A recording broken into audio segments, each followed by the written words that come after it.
আমি প্ৰথমতে gallery open কৰিলোঁ তাৰ পিছত ফটোখন সিলেক্ট কৰি ললোঁ এইখন ফটো আমি স্ন্যাপচিটত বৰ্তমান এতিয়া শেয়াৰ কৰি দিম মোবাইল স্ক্ৰিনত আমি সেম টু সেম দেখাই আছো স্টেপ বাই স্টেপ তাৰ পিছত টুলছত গলো তাৰ পিছত টুন ইমেজত গলো টুন ইমেজত গৈ আমি ইয়াৰে ফটোখনৰ ব্ৰাইটনেছ যিখিনি আমি এখিনি এডজাস্ট কৰি ললো যিখন ব্যাকগ্ৰাউণ্ড কালাৰ দিয়া হ'ব তাৰ লগত আমি বৰ্তমান এডজাস্ট কৰি লম কাৰণ যিখন ব্যাকগ্ৰাউণ্ড কালাৰ দিম সেইখন ৰাতিৰ পিকচাৰ দিয়া হ'ব গতিকে ৰাতিৰ কালাৰটো যেনেকুৱা হয় সেই হিচাপত ইয়াতে আমি এডজাস্ট কৰি ল'ব লাগিব এডজাস্ট কৰিলে পিছত আমাৰ মিলাবলৈ বিশেষ অসুবিধা নহয় প্ৰতিটো স্টেপ বাই স্টেপ দেখাই আছো আপোনালোকক ইয়াতে আমি কোনো ধৰণৰ কাট কৰা নাই বা স্পিডটো বঢ়োৱা নাই ন্যাচাৰাল ভাবে যিখিনি মোবাইলত যেনেকুৱাকৈ হৈ আছে তেনেকুৱাকৈ দেখাই আছো যদি আপোনালোকে প্ৰথমবাৰৰ বাবে চেনেলটো আহিছে তেতিয়া হলে চেনেলটো সাবস্ক্ৰাইব কৰিব কাৰণ এনেকুৱা ভিডিও বিলাক মই প্ৰায় দি থাকো চেনেলটো যদিও নতুন পিছলৈকে পাই থাকিব আপোনালোকে ভিডিও বিলাক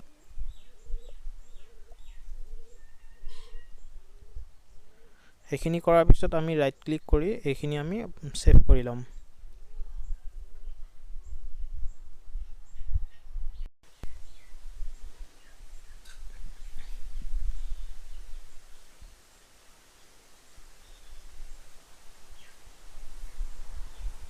গতিখিনি এডজাস্ট কৰা হল এখিনি সেভ কৰি ললো ৰাইট ক্লিক কৰি এতিয়া আমি আকৌ টুলছত যাম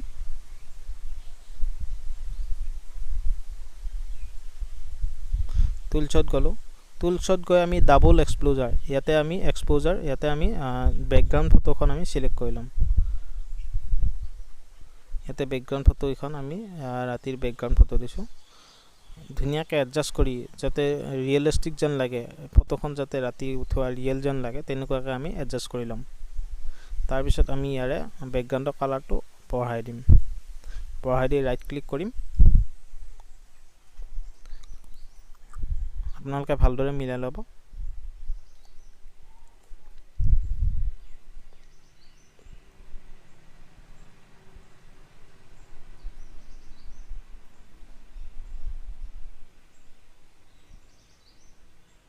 আমি ৰাইট ক্লিক কৰো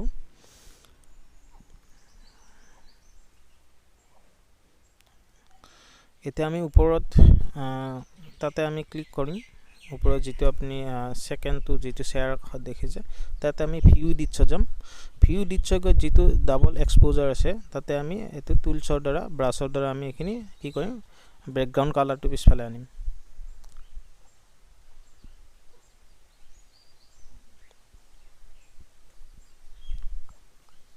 তে ব্যাকগ্ৰাউণ্ড কালাৰটো আনিব লাগিব গতিকে আমি হাতেৰে ব্ৰাছ কৰি এখিনি মিলাব লাগিব এখিনি মই স্পিড কৰি দিও কাৰণ এখিনি টাইম লাগে আৰু এখিনি মেইন হয় কাৰণ এখিনি যদি আপোনালোকে ভালদৰে নকৰে ফটোখন ৰিয়েল যেন দেখা না যাব গতিকে এখিনি ভালদৰে মিলাই কৰিব এখিনি মই স্পিডটো বঢ়াই দিছো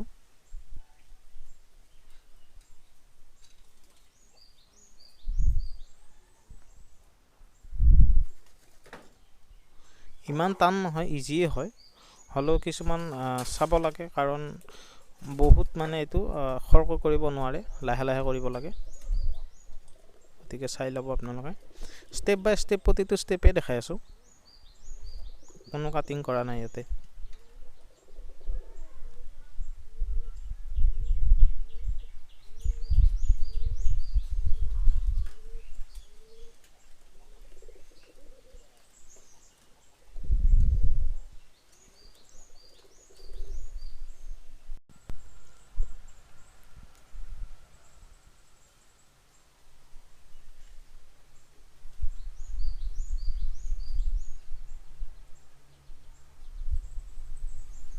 আপোনালোকৰ খবৰ নিশ্চয় ভাল চাগে ভালদৰে থাকিব কৰোনাৰ সময় ঘৰতে থাকিব ভালদৰে থাকিব আমি ব্যাকগ্ৰাউণ্ড কালাৰখিনি গোটেইখিনি আমাৰ এডজাস্ট কৰা হৈ গৈছে প্ৰায় হৈ গৈছে এতিয়া হেক হ'ব এখিনি আমি এতিয়া ব্যাকগ্ৰাউণ্ড কালাৰটো আনি ললো কৰবাত যদি ৰৈ গৈছে আমি ব্ৰাছৰ দ্বাৰা এখিনি মিলাই লম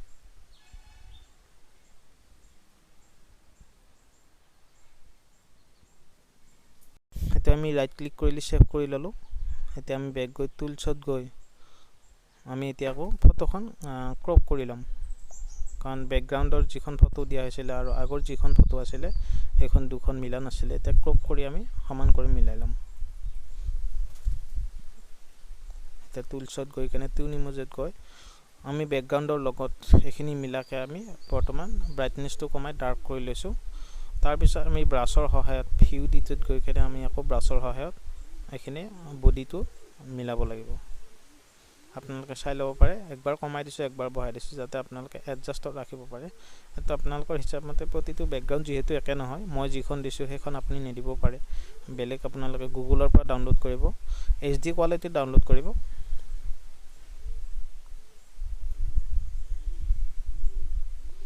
এতিয়া আমি চিলেক্টিভৰ দ্বাৰা যিহেতু জোতাৰ সেইখিনি আমি মিলাব লাগিব, ৰাতি উঠাৰ দৰে হ'ব লাগিব, গতিকে এইখিনি চিলেক্টিভৰ দ্বাৰা আমি ব্ৰাইটনেছটো আমি কভাৰ কৰিলে আমি ব্ৰাইটনেছটো কমাই দিছোঁ, অলপ ডাৰ্ক কৰি দিছোঁ।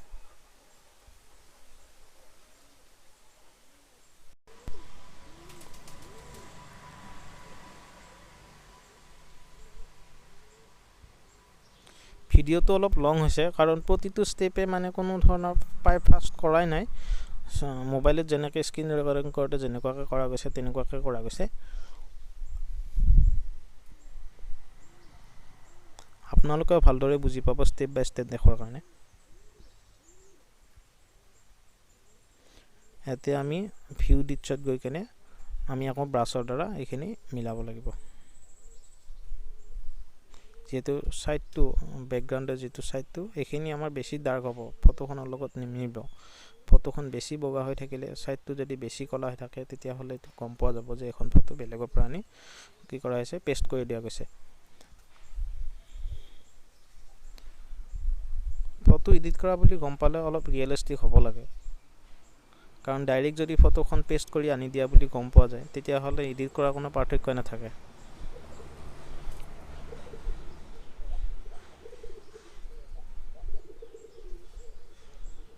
আমি ভিগনেটত গৈ কেনে আমি ব্ৰাইটনেছটো কভাৰ কৰি লৈছোঁ, ভিতৰৰ ব্ৰাইটনেছ আৰু বেকগ্ৰাউণ্ডৰ ছাইডৰ ব্ৰাইটনেছটো যিটো আমি এইখিনি আমি মিলাই লৈছোঁ।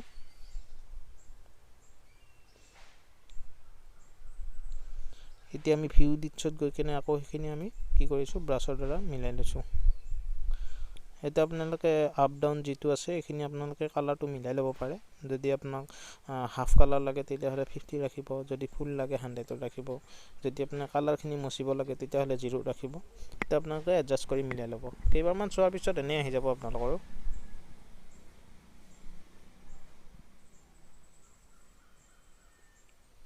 মাত্ৰ সাৱধান যাতে আপোনালোকে স্ক্ৰীণত আঙুলি যেতিয়া দিব তেতিয়া চাব যাতে কোনো ধৰণৰ বেলেগ ছাইডত যাতে ক্লিক নহয়।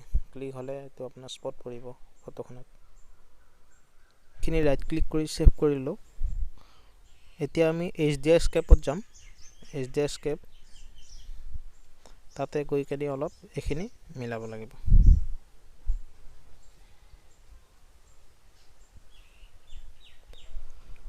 আপোনালোকে যি ধৰণৰ ফটো লয়, যি ধৰণৰ বেকগ্ৰাউণ্ড ফটো লয় সেই হিচাপত আপোনালোকে এডজাষ্ট কৰিব লাগিব। এইটো এনেকুৱা চেমটো হ'ব নোৱাৰে, হ'লে আপোনালোকে প্ৰচেছখিনি গম পালে ষ্টেপ বাই ষ্টেপ কোনখিনি কৰিব লাগিব, কোনখিনি কৰিলে ফটোখন বেছি ৰিয়েলিষ্টিক দেখা যাব।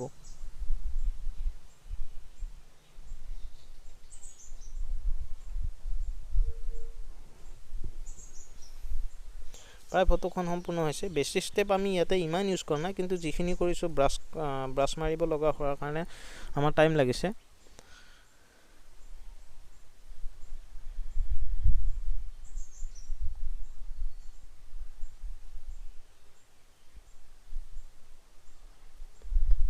বন্ধুসকল ভিডিঅ'টো লাইক কৰিব, কমেণ্ট কৰিব, শ্বেয়াৰ কৰিব, লগতে চেনেলটো ছাবস্ক্ৰাইব কৰিব।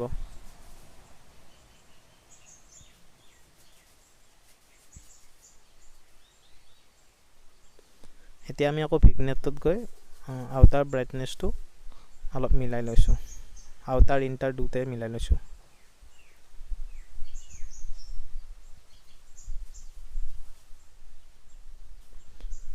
আৰু আপোনালোকে ক'ৰ পৰা চাই আছে, কোন ঠাইৰ পৰা চাই আছে কমেণ্টত জনাব। আপোনালোকে কমেণ্ট কৰিলে আমাৰো ভাল লাগে।